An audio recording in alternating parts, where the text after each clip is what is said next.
broadcasting live from the University of Nebraska-Lincoln. This is Star City News Live at 5, bringing you the latest in news, weather, sports, and entertainment. And now, Star City News.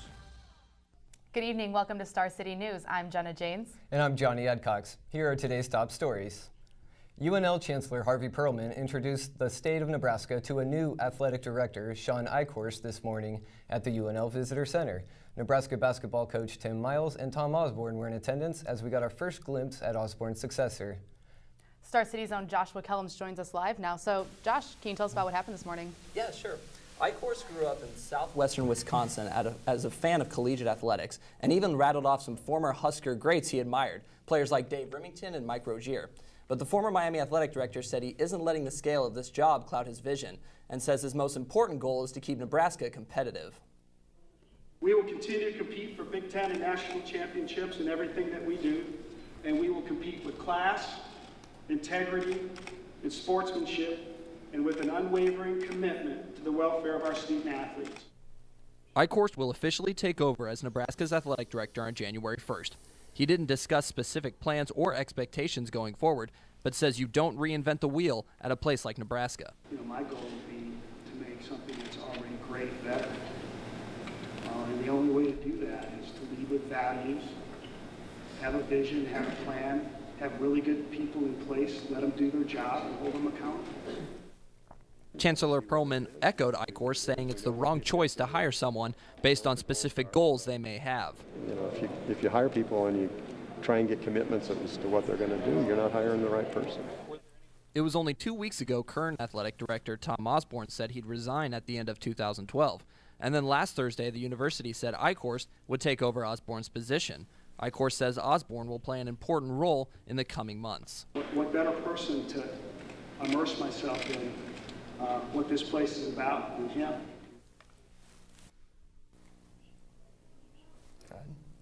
Well, it's really interesting. One thing that was really kind of strange about this whole situation is that Harvey Perlman admitted he had only met Sean Eichhorst for the first time at the end of August, and here we are 6 weeks later with a brand new athletic director. Something must have gone really, really well at that meeting, but I have to say, I'm kind of sad to see Osborne go. Yeah, it definitely seems like that's the case in this one. Eichhorst must have really hit it home with Perlman. I hope Perlman knew something. Thanks, Josh. Thanks. Senate candidate Bob Kerrey is hoping to bring a little more than himself to Washington, D.C. Kerrey has announced his plan for a new Nebraska model that would push to restructure Congress into a nonpartisan structure, much like Nebraska's own legislature. The amendment would require Congress to organize in a nonpartisan fashion, put a 12-year limit on service, and limit spending on elections. Should Kerrey be elected and give his amendment proposal to Congress, it would take 2/3 vote in both houses to reach ratification. Tonight, the Grand Island City Council will vote on an anti-discrimination ordinance. If passed, it will become illegal not to hire or rent to people based on their sexual orientation. A Nebraska Attorney General's office spokesperson says cities don't have the right to do this. A similar law was passed by the Lincoln City Council in May, was revoked, but the public will have a chance to vote on the issue this election in November. And the series of national debates continues this Thursday when Vice President Joe Biden faces off against Republican nominee Paul Ryan.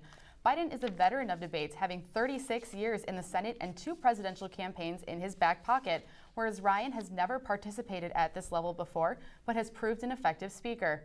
The Democrats are hoping Biden can halt the momentum gained by Romney after last week's presidential debate.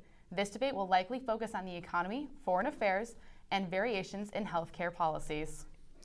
One of the issues in this presidential election year is the voter ID law, a law that some states have passed to make it mandatory that each person casting a ballot have a valid identification like a driver's license.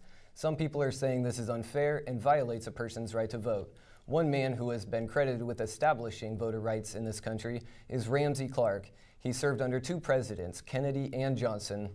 He is now on the phone, live from New York. Mr. Clark, thank you so much for joining us. Good to be with you. You too. What's your opinion of these voter ID laws? I think they're restrictive. In a democracy, you want everybody to vote. And the real problem is not people voting twice, it's getting them to vote once. Of course, you have to prevent them from voting twice, and that can be a criminal offense. But your main need is to have everyone vote. And and our votes are pathetically weak. We, in municipal elections, they're minuscule, and even in presidential elections, where our future will be determined and the future of the world to a considerable degree, we have turnouts. We're lucky if we get 60%. Yeah, sir. Do you think these laws are politically motivated? Sure. I mean, that's when people pass laws like that, they're thinking politically. Voting is political, so there's nothing wrong about it. But what they're trying to do is get advantage, and the people that they're going to be excluded are going to be poor people overwhelmingly, the people at the lower end of the economic scale, because they don't have cars, they don't have driver's license, they don't have identification. Okay. I understand that you're coming to Nebraska this weekend on behalf of political prisoners Mondo Wilonga and Ed Poindexter, former Black Panthers in prison for the bombing death of an Omaha police officer. Why are you involved? Well, it's I've been involved in justice for a long time, and it's a heartbreaking case. The time they've served already is beyond any humane concern, and even guilty or innocent. It's just if the crime is even worse, they've served much too long, and they ought to be freed. And you've got a hang up there on your law that has kept them in year after year when they should have been back home with any family they may have left. All right. Thank you, Mr. Clark, for speaking with us today. Thank you, and thanks for what you're doing out there. Yes. Mr. Clark will be speaking in Omaha, speaking further about this issue at the Malcolm X Center at 3 o'clock p.m. on Saturday, October 13th. Last night, Lincoln police responded to a call from the Lincoln Electric System that an alarm had been triggered at one of their substations. Sheriff Terry Wagner said when police arrived, they found copper wire sitting outside of a 3-foot hole cut into a chain link fence. We recovered about $602 worth of various copper components from the substation, and $500 in damage was done to the fence and surrounding areas. Police say Thomas Stajkovic and Crystal Hiles were found outside the station and have been arrested on charges of theft. Stay tuned. We'll be right back.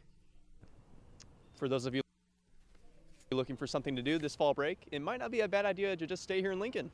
Temperatures will rise up this weekend after we see a couple of chances of precipitation this upcoming week. I'm meteorologist Taylor Canuse with Star City News. Jason Taylor will have all the details coming up next. Star City News live at 5. Welcome back. It's National Collegiate Alcohol Awareness Week, and the University of Nebraska-Lincoln is doing its part to bring attention to students about drunk driving. Star City's Paige DeMacos joins us live from the UNL Campus Union with the latest. Paige, what was the point of all this anyway? Well, Jenna, the point is that bottom line, teenagers are going to continue to drink, but the hope is that through events like this, they will start to make better decisions. Man, I love college. It's nothing new that college kids are drinking, but how are they getting home? That is the problem. UNL and the Lincoln Police Department came together this week to help students understand the consequences of their actions. We're just out here with the health center trying to educate students on the effects of alcohol and encourage them to find designated drivers, not drink and drive, and be safe when they're out. And educate they did by bringing out numerous activities to simulate intoxication levels. One thing that students can do is a driving simulation where it has you at a level above what you should be for driving with alcohol. Other activities included a beer goggle obstacle course that was very popular with the students, and one student was surprised at just how difficult it was. It was really hard. I mean, I thought that I was going around the cones and I'd be knocking them over, and it's a lot more difficult than I thought it would be. Even KFRX's Matt McKay got in the fun and enjoyed partaking in the driving simulation game. But all the fun aside, he had a message for the students. Be smart, plan ahead, get a designated driver, and just think about the lives that can change if you do go out and make the decision like drinking and driving. Like the lives of the people in this car, a family of 4 who crossed paths with a drunk driver. This accident occurred back in January of 2002, where 2 families from Nebraska were on vacation down outside of Albuquerque, and a drunk driver crossed the lane and hit this car. The family, of course, they lost their lives, 4 individuals, where the drunk driver did survive. Oftentimes that is the case, and that is a harsh message, but a message they wanted to get across today to the students. I'm Paige DeMacco, side of the University of Nebraska Campus Union. Back to you, Johnny. This week they will continue events on the campus green space. Thank you, Paige. It's looking a little chilly out there, so let's check in with Jason for the weather. Jason? Now for Star City weather with meteorologist Jason Taylor.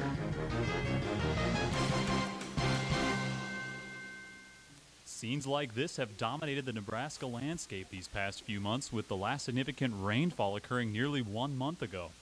According to the U.S. Drought Monitor, nearly 70% of Nebraska's surface area is in the excessive drought category. There does seem to be some light at the end of the tunnel, with a decent chance of rain and possibly some severe weather later in the week. And with El Nino conditions being forecast for the upcoming winter, a warmer and wetter than average future could possibly provide some relief. For Star City News, I'm Chief Meteorologist Ben Dornbach. Here's Jason Taylor with your weather. Thank you, Ben. Well, there is actually some good news in this week's weather forecast. To start it off, we do have some mild temperatures within the next few days and highs in the 60s. Then come Friday night and into Saturday, there is a chance of some showers and thunder showers. Some might even be a little bit severe. After that, as we go into the weekend and into our fall break next week, we should see some seasonably warm temperatures. Now, if we look at our regional temperatures across the area, we have 56 right now here in Lincoln, 53 in North Platte, only 42 up in Rapid City and 47 up in Sioux Falls, so a little bit colder further up north after the cold front passage earlier today. Now taking it back home, we have 56 here in Lincoln, 55 Grand Island, a little bit warmer down south with 61 in Fairbury, a little bit cooler further up north with 53 and 52 up in O'Neill. Now for tonight's lows, a bit colder than last night. Last night the lows were only in the low 40s. Now tonight should be below freezing again everywhere across the area. We only have 28 for Lincoln, 29 Fairbury, a little bit colder further up north with 26, 24 up in Sioux City. Now for our highs for tomorrow, somewhat of a similar story. We have 66 in Lincoln, 65 in Fairbury, maybe a little bit warmer further west with 70 out in Grand Island, 76 up in O'Neill. Now if we look at the satellite picture from this afternoon, you do see the jet stream, this cold dip, what we call a trough, in the northern central United States, giving some of the rain in Iowa and the Wisconsin area. We do still have a bit of that cloud deck. Now what I really want to point out with this is if you look way out west into California, there is a low pressure system that will be making its way into the southwest Four Corners and ejecting its way out into the plains as we go into the weekend, giving us those chances of rain showers and thunder showers and possible severe weather. Now here in Lincoln tonight, we should have a low of 28 under mainly clear skies, winds out of the west-northwest at 5 to 10 miles per hour. Now for tomorrow, 66, sunny, winds out of the west, then shifting to more southerly between 5 to 15 miles per hour. Now looking at the 7-day forecast, again, nice, mild, seasonable weather, highs in the upper 60s for the rest of the week. Come Friday night and into Saturday, the front passes, and we should have a decent chance for showers and thunder showers, considering how dry it's been, how little of rain we've been getting practically this whole summer. You really got to have your fingers crossed that we do get some rain Friday or Saturday. And given that it's a bye week and we won't have to worry about a game, so we really want our fingers crossed for that. And there is that slight chance of severe weather Saturday afternoon, mainly to the areas to the southeast and east. Then going on into our fall break, into next week, temperatures should be up in the 70s, so quite nice if you're around the area in eastern Nebraska. Jenna and John, back to you. Thanks, Jason. Lincoln Fire and Rescue officials are doing more than rescuing people this week. They're educating kids. The Lincoln Fire and Rescue officials are hosting a fire safety prevention week for children and adults. Last year, the Lincoln Fire and Rescue responded to over 500 fires, which cost over $23 million in damages. The Prevention Week teaches kids about fire safety. It was that people just are aware of the potential for fire in their homes and that they have a plan in the event that they have a fire that they can escape. And those are the messages that we're sending out to the kids to take home to their families. Although the effectiveness of this safety program is unknown, one thing is for sure. You always hear about those stories where we've touched a child's life through our prevention activities and those educational opportunities, and we hear sometime later where they were able to call 911 in a case of an emergency, or if they had a fire in their home, they knew how to escape. The family was prepared to escape their home, And the outcome was the kind of outcome that we at the fire department like to see, is that it was a good outcome where everybody was safe at the end. For more safety tips, make sure you go on their website. I'm Alicia Tessbaum reporting for Star City News. Thanks, Alicia. One tip fire inspectors recommend is that people use power strips instead of surge protectors. Coming up later in the show, Husker volleyball moves up in the national rankings. And players speak against angry fans. Star City's Joshua Kellums will have more. We'll be right back. 30 to 60 years. That's the sentence for former Penn State assistant coach Jerry Sandusky for multiple charges of sex abuse, child sex abuse. Sandusky left the courtroom today in handcuffs and was taken to Center County Jail, where he will then be moved to Camp Hill State Prison. Last night, Sandusky released an audio statement to Penn State's radio station claiming he's innocent. They can take away my life. They can make me out as a monster. They can treat me as a monster, but they can't take away my heart. Last June, Sandusky's trial lasted 3 weeks and involved emotional testimonies from multiple victims. They said Sandusky molested them in the showers at Penn State, hotel rooms, and in his home. He was convicted on 45 of 48 counts. Sandusky openly accuses his victims of conspiring against him, and an attorney for Victim 5 says these claims are absurd. My client came forward only after there was a knock on the door by the police, which led him to a grand jury room. After his sentencing today, Sandusky used a football analogy, saying, "In the fourth quarter, you find out who will stand by you. For those still standing up for me, we will continue to fight." Sandusky's sentence includes a fine of $1,700 to be paid to the State Victims Compensation Fund. He will be 99 before he can apply for parole. And now it's time for sports with Star City's Joshua Kellums.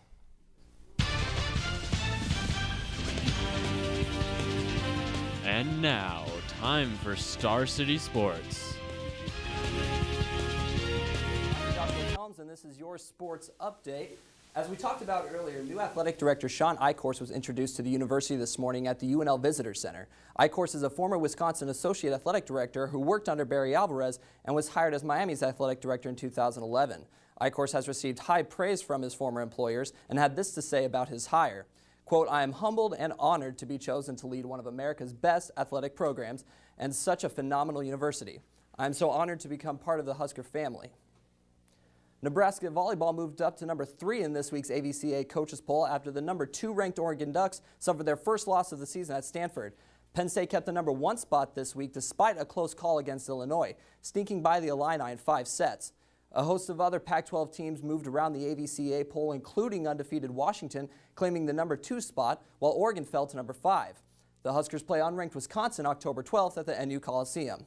And sticking with Nebraska athletics, Ohio State delivered Husker football its second loss of the season in dominating fashion this past weekend, winning 63-38 in Columbus, but only outgained the Huskers by about 60 yards.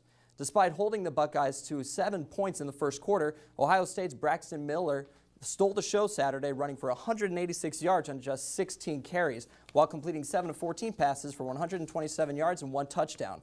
The Cornhuskers' Taylor Martinez went 15 for 25 for 214 yards and a touchdown, but threw 3 interceptions as the Husker offense struggled to keep up with Ohio State. Nebraska dropped out of the national rankings for the second time this year and has a bye week this week before they head to play Northwestern October 20th. That's it for sports. Back to you, Johnny and Jenna. Thanks, Josh. Now let's see what's happening in the world of social media with Chi. Chi, what's going on?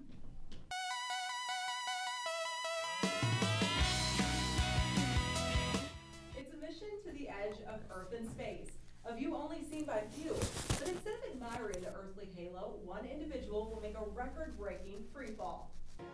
It's called Red Bull Stratus, and the daredevil's name, Felix Baumgartner. Wearing only a spacesuit and a specially designed helmet, Baumgartner will free fall 120,000 feet to Earth. Putting this into perspective for you, the average passenger airplane flies at about 33,000 feet. That's 2.5 times higher that he plans on jumping.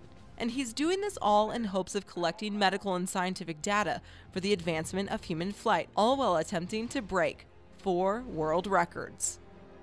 The hub for the Red Bull Stratus is in Roswell, New Mexico, and due to high wind speeds, unfortunately, today's jump was postponed. The announcement was made while Baumgartner's balloons were being filled up with air in anticipation for his ascent.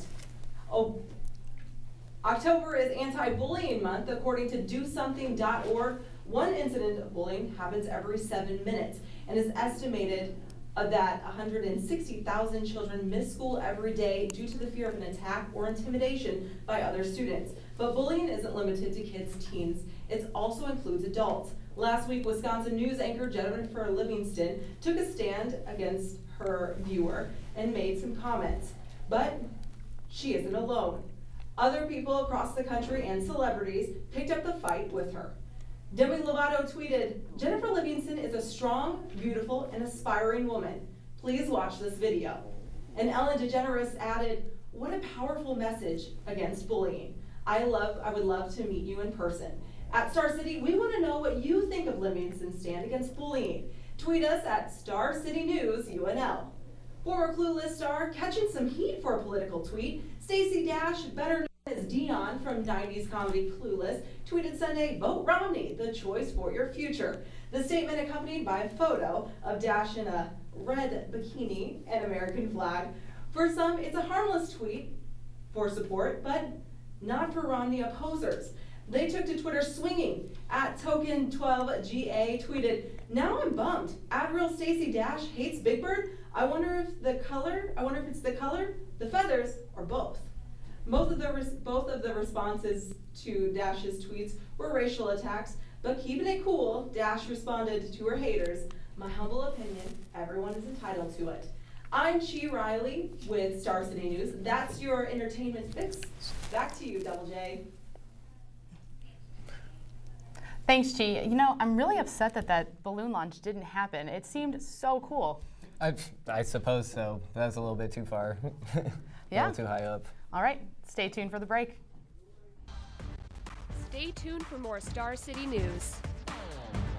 We could be seeing some changes around the university in the near future. If you've checked your email, you may already know what the university is asking from you.